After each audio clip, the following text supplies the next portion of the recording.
Hello दोस्तों, आज का लतीफ़ा बहुत ही मज़ेदार है। आप देखें, सुने, इंजॉय करें। मेरे ऐप मेरी उंगलियों पर ही मुझे गिनवाना यार। यही उंगलियां तुम्हारे गाल पे न छाप दूं तो कहना।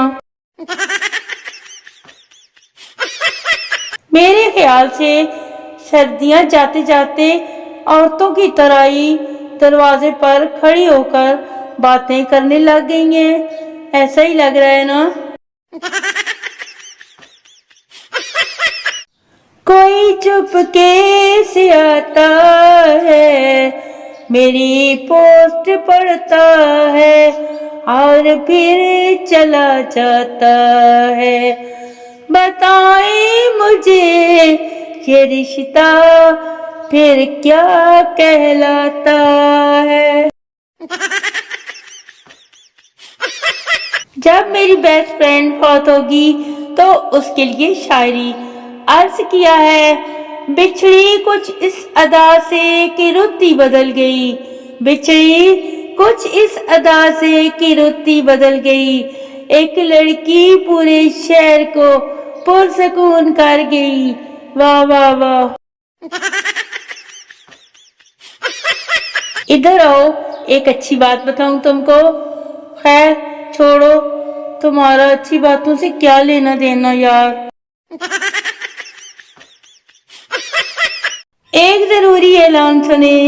मैं सोच रही हूँ मैं एंकर बन जाऊं, लोगों को खबरें सुनाने के बजाय अपनी जिंदगी के रोने सुनाया करूंगी। कैसा है आइडिया, बताओ मुझे। जीबी व्हाट्सएप के दौर में भी सिंपल व्हाट्सएप यूज करती हूँ, वो भी लास्ट सीन हाइड किए बगैर। अब भला और क्या मिसाल दूं अपनी मासूमियत की यार। जो आपके नसीब में है वो आपको मिल जाएगा। कुत्तों की तरह किसी के पीछे ना पड़ें। पूरी दुनिया में कोई भी डॉक्टर उस खांसी का इलाज नहीं कर सकता। भला वो कौन सी जो लड़की देखते ही लड़कों को लग जाती है।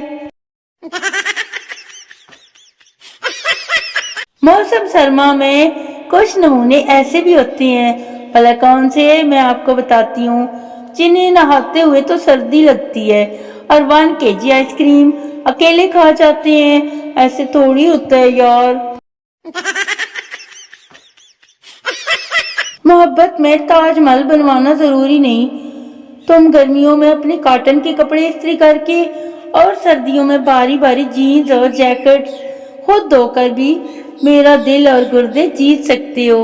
सुन रहे हो ना तुम।